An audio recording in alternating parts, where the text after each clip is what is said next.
Welcome once again to this edition of the Golden Rule. You know, I'm so excited, I don't know where to start. We'll just review the bidding here on this. Want to encourage you, we're going to order these signs for your yard. Those of you who are believers, who are not ashamed of Jesus, and we're going to give you an opportunity to get one for your yard in the middle of March. And that's exciting. And I've done a lot of exciting things over the years in my life. I've had lots of opportunities that I never anticipated having, but I can't remember when I was so excited as I am about this current project I'm involved in. This is a book entitled In His Steps. It was written in 1897 by a man named Charles Sheldon. It has never been out of print since that time, 125 years later. It has sold over 50 million copies and it's been translated into 40 different languages, and it has radically affected individual lives, communities, churches.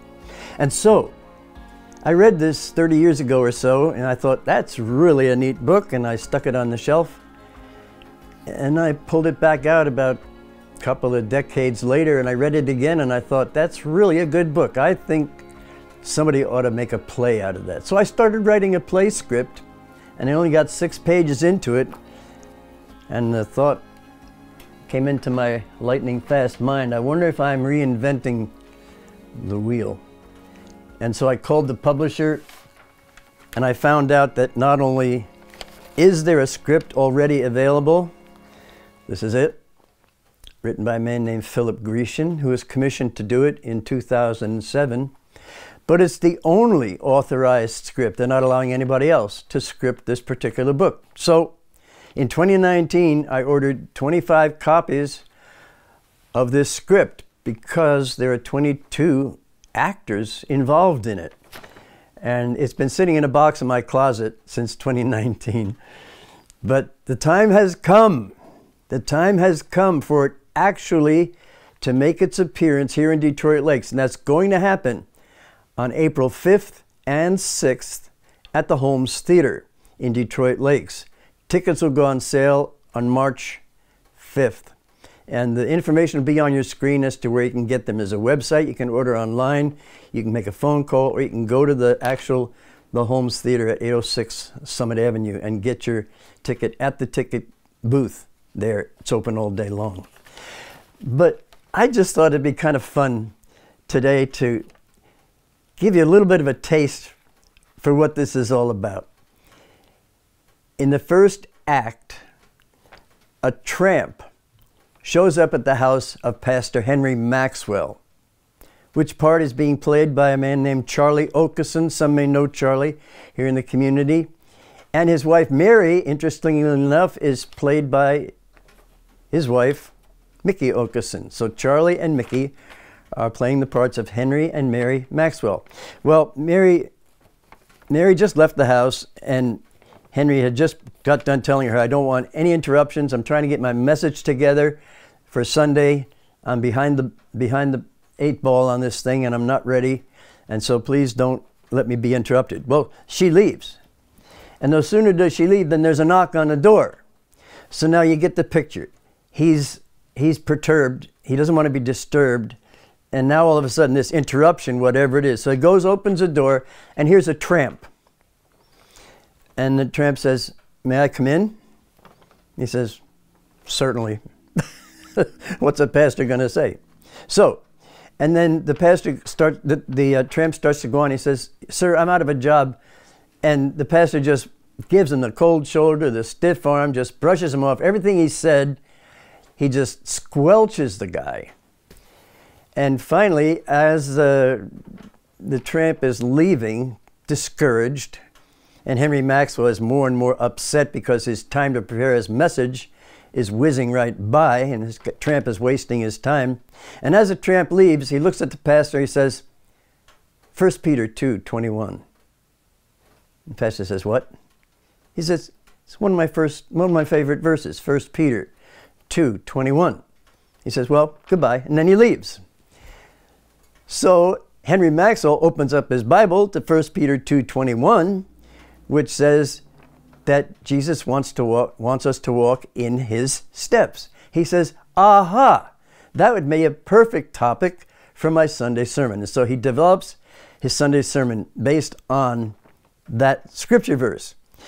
Well, I had to find 22 people to perform in this play, plus extras. I'm still needing about 100 extras.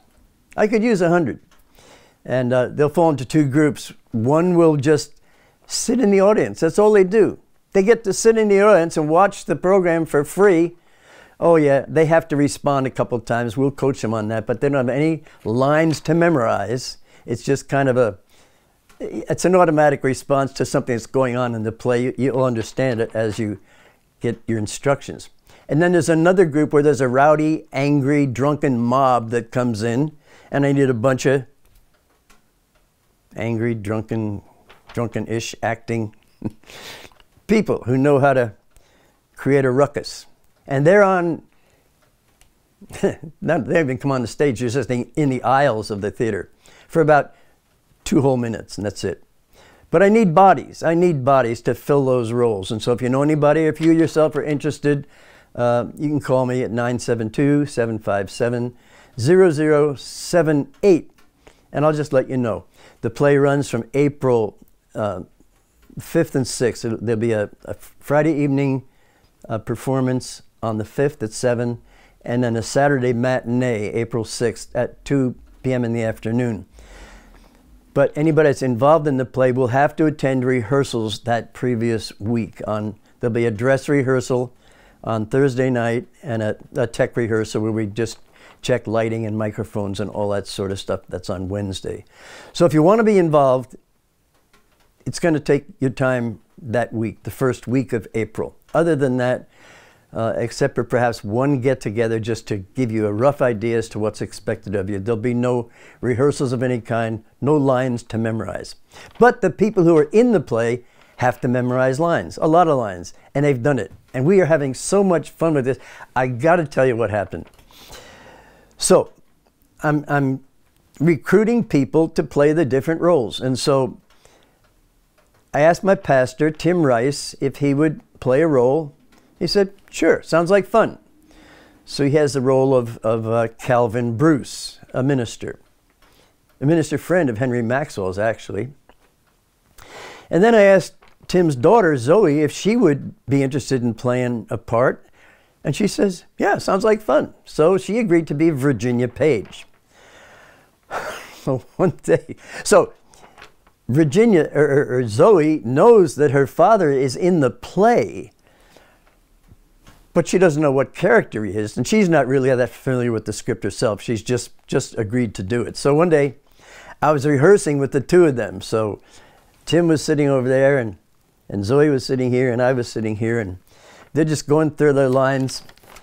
And again, remember, Zoe doesn't know what part her father was playing up to this point. She's just learning it. So at one point, Dr. Bruce says to Virginia and another lady sitting there, may I see you ladies home?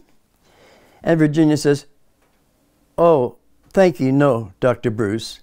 And Dr. Bruce says, Calvin. And she looks at her father, she says, you're Calvin Bruce? Her jaw just dropped because there's a little romantic relationship developing in the script between Pastor Bruce and Virginia Page. But Zoe doesn't know that her father was going to be romancing her. So anyway, that's one of those little anecdotal things that happens behind the scenes. You know, you hear bloopers. This wasn't a blooper, but this is it was just a really neat exchange. So anyway, I just want to introduce you to some of the people from the community.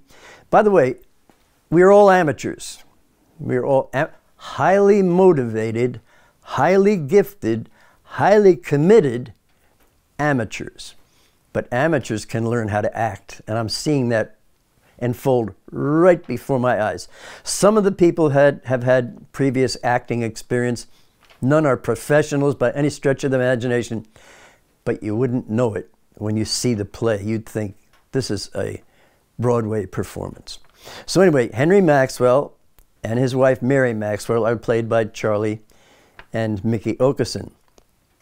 There's another part played by, let me see, which one do I, okay, Roland Page. Now Roland Page has just inherited lots of money, and he's a playboy, mega playboy.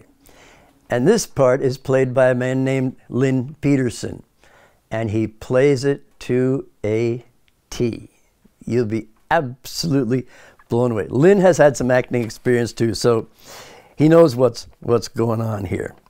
Then we have a bad guy. His name is Lucian Sterling. And in the script, he's a pretentious Christian. He goes to church, not because he gives a rip about God, but he's there for business and political and financial advantage. That's why he goes to church. Might there be some people that do the same thing today? Oops. Sorry. Anyway, that part is being played by a gentleman named Michael Walther, who's lived here in town all his life, and many of you probably know him.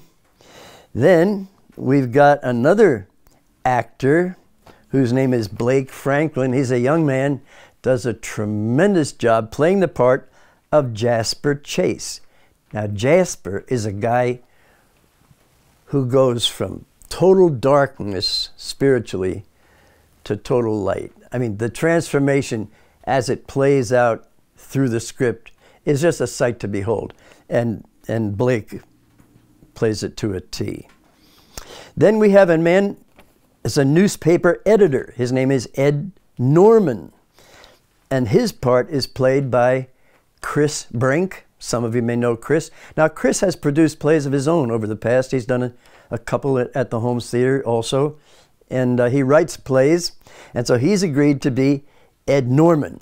And he's got an interesting role too, because Ed Norman is used to producing a newspaper the way newspaper producers produce newspapers.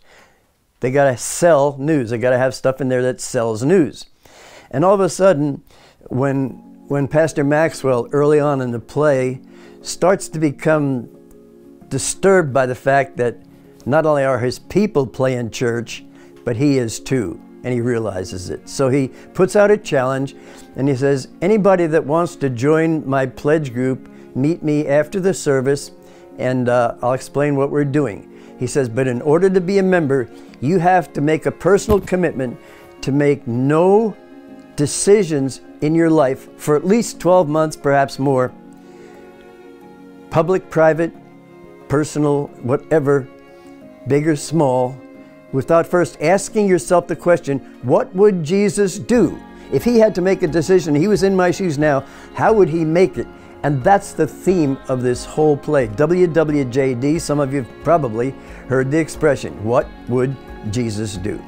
And so that's what happens as these people. So Ed Norman has to figure out, what changes do I have to make in my newspaper to make it acceptable to God, something that God would approve of. Anyway, that's just a thumbnail overview of the play, but I hope it's enough to whet your appetite to the point where you, on March 5th, you will beat the doors down at the Holmes Theatre, tie up the website, tie up the phone line, big lines at the ticket booth at 806 Summit Avenue, and you're going to tell other people about it. Please, please, tell, just tell other people. I don't want anybody to hear about this on April 7th. People go walking all over town saying, whoa, that's the best play I've ever seen. And they say, I didn't even know about it, so please help me.